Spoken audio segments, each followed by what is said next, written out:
Quelques explications au sujet de l'exercice numéro 14 à la page 108, dans le paragraphe 22. Voilà la situation telle qu'on nous la donne. On dispose d'un point P qui a comme coordonnées 1, 2, 3, d'une droite E pour laquelle on dispose d'équations cartésiennes et un plan alpha pour lequel on a aussi l'équation cartésienne et on nous demande d'établir des équations pour la droite D qui passe par P, qui est parallèle à alpha et qui est séquente avec la droite E. Alors voici les étapes de calcul qu'on va mettre en route. La droite D que l'on cherche se trouve dans le plan qui passe par P et qui est parallèle à alpha, c'est le plan alpha prime, le plan qui passe par P qui est parallèle à alpha. La droite est entièrement dans ce plan.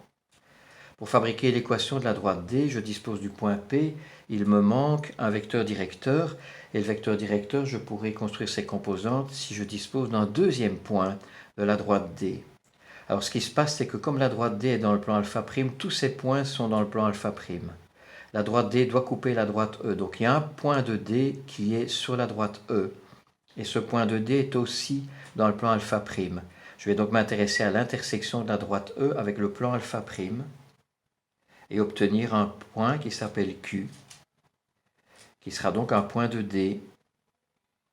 Et la droite D aura donc comme vecteur directeur le vecteur PQ.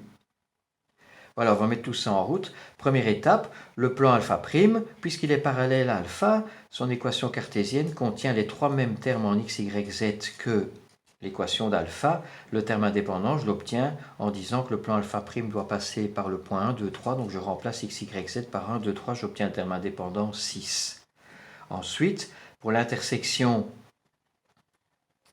du plan alpha prime avec la droite E, j'écris ici l'équation du plan alpha prime, x plus y plus z égale 6, et les deux équations de la droite E.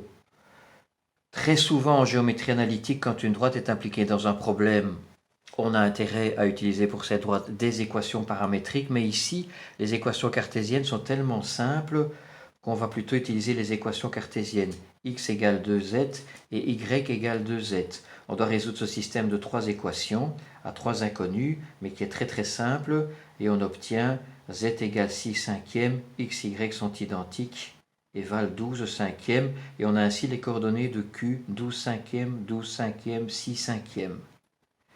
Le vecteur PQ maintenant est un vecteur directeur pour la droite D. Je calcule ses composantes, je multiplie tout par 5 pour ne plus avoir de fraction et j'obtiens 7, 2, moins 9. On me demande d'établir des équations pour la droite D, on ne précise pas le type d'équation.